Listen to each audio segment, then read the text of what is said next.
Assalamu alaikum, grade 2, and a very good afternoon to all of you. How are you all doing? Great. That's very good. Yes, I'm also good. Alhamdulillah. Okay, so in today's class, we will be continuing with the topic that we started in our yesterday's class, and that was we are talking about different kinds of water. So, who is going to tell me what are different kinds of water? How many kinds are there? Two, excellent. What are those? The one is fresh water, and the second one is sea water, right?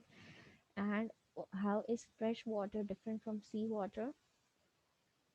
On the basis of the salts, right?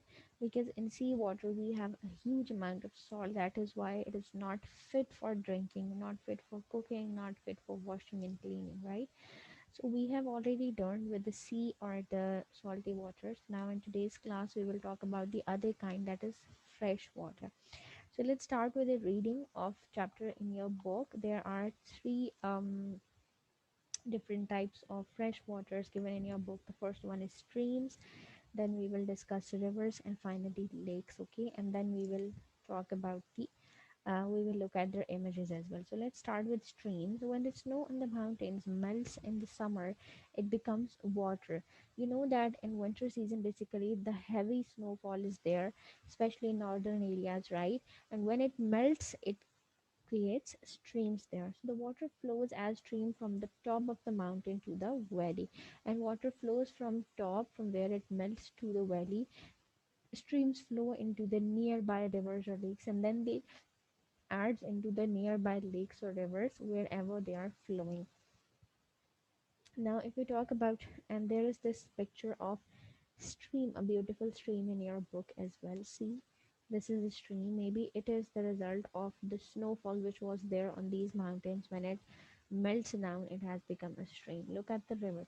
A river is a very large stream of water. It flows from the mountain tops down through the valleys to the plains. So river is a bit bigger body of water than the stream. It flows from the mountain tops, right, down through the valleys. It starts from the mountain tops, then it flows down through the valleys and finally to the plains as well. And rivers always flow towards the sea or ocean. You have seen that the stream goes and adds up into the rivers and lakes, but what do rivers do? They go and add into the seas or oceans, right? And there is fresh water in the streams and river, and it is one of the type of fresh water. And there is then a picture of a river in your book. Some females are sitting beside it, they're washing something. This means that it's fresh water and they can easily use it for cleaning purposes or for washing purposes, right? And the last topic is lakes. When water collects in large amounts in one place, it forms a lake. And lakes contain fresh water. Let's say when fresh water starts collecting at one place in large amount, it ultimately results into a lake, and it also has fresh water. And the last, it says that God has given us many water resources. We must keep the water in our rivers and lakes clean because humans and other animals depend on it. We have different sources of fresh water, but our duty, what is our duty? That we should keep, a check on that, that how much amount we are using, whether we are keeping them clean or not. If not, it can be a harmful thing for us. Let's see, we need fresh water on daily basis for so many purposes, for cleaning purposes, washing purposes, drinking, cooking. So if we will not take care of these natural resources, there can be a day, god forbid, there can be a day when we don't have water, and that would be the worst day, right? So we should always start preparing for those times, or we should always do things to avoid or to restrict ourselves from going toward those time, right? So now I'm going to share some pictures with you. There are some beautiful pictures of these freshwater resources that I want to show you. So first we will discuss those, and then we will do some exercise questions. Okay, so show me a thumbs up if it is visible to you or not. Okay,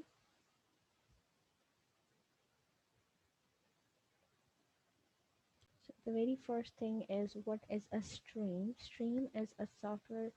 In a software, you are used to transfer large amount of data between autonomous processes.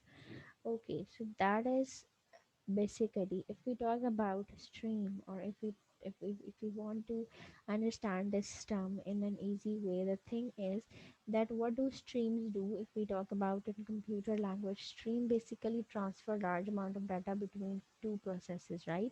So what happens if we talk about this water resource? What is basically its purpose? That it takes amount of water from one source or from one process to another.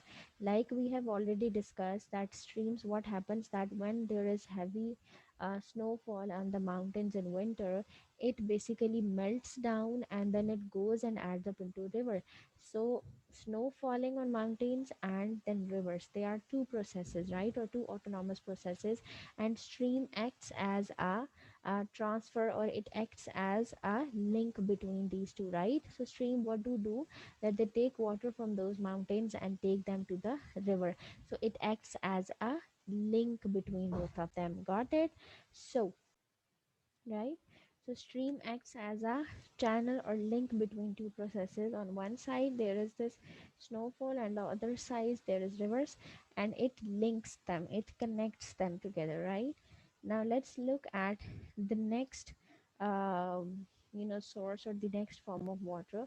So the next thing is, then there are some sources of, so begin at higher elevation, water come from rainfall. It can be the result of a rainfall, it can be the result of glacial melting or the snowfall melting that I'm telling you on the mountains, or it can be underground, especially when it has not rained for a while. So the stream can be the result of an underground water as well.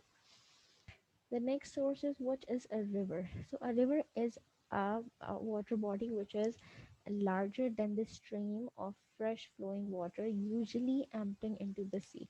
Now river is a little bigger than stream, and like the stream adds up into the river, a river will go and adds up into the sea or an ocean. Okay, so high in the hills or mountains, small streams gather to form a river. And what happens in the hills and mountains, that small streams, they together combine up and then make a river, and it flows in a channel, right?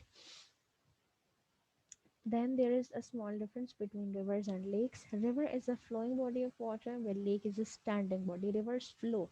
The river, they continuously flow, but lakes does not flow. I'll be showing you a picture of a lake through which you will get an idea that it is basically surrounded from the ground, from all of the sides, so it cannot flow.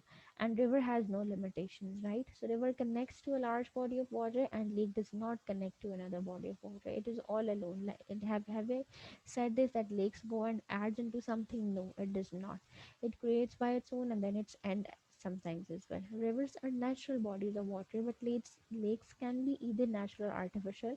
Artificial in this way that you can make them by you can create a boundary like this, right? Like we create ponds, and then you can put some water in it, so it will turn into a lake. Rivers are found on every continent and nearly every type of land, but lakes are mainly found in the northern half of the world, such as our northern areas. Like we have lake in Pakistan northern areas, right? So Sefil Jheel, Sefil Muluk, or Lake Sefil Muluk, right? So we have that in northern area. Then a lake is a large body of water surrounded by land. It contains less than 1% of world's fresh water. It has a very small amount of world fresh water, but they are still a very important freshwater resource. Why? Because whether it is small or large, still it is a source. Now look at this, it's a picture of a lake. I just want to show you to have an idea that why the lake does not go and adds up into something, because it is surrounded from all sides with that piece of land, right? So it does not have place to flow. So it is still, while as compared to other water resources such as rivers, oceans, they or streams, they are flowing water, right? Okay, now I want all of you to open your book, page number 33. This is your book, page number 33. Now that we have discussed this, so you are supposed to solve these questions. The first question is, how is the water in a lake different from the water in the sea? Lake water is different from a sea. You will write the points. Then, where do most rivers start? Okay, so yes, from where it start, if we talk about river, so in your book it is written that it flows from the mountain tops down through the valleys to the plains. So you will write it. as it is. And if we talk about the water in a lake different from the water in the sea, so you have seen the very first point would be that sea is a bigger source of sea is not basically a fresh water resource, the very first point, right? But on the other hand, river is a fresh water resource, right? Then sorry, lake is a fresh water. Then we can say that sea, it's a flowing water, but lake is a still water, right? Then if we talk about seawater, we cannot use it for drinking, cooking and washing purposes, but a lake water can be used for that, right? If we talk about sea, it is produced or it happens on natural basis, but lake can be produced on natural or artificial basis as well, right? So these are the 4 points that you will be writing in the very first question. Got it? So hurry up, write them down. I don't want you to copy mine.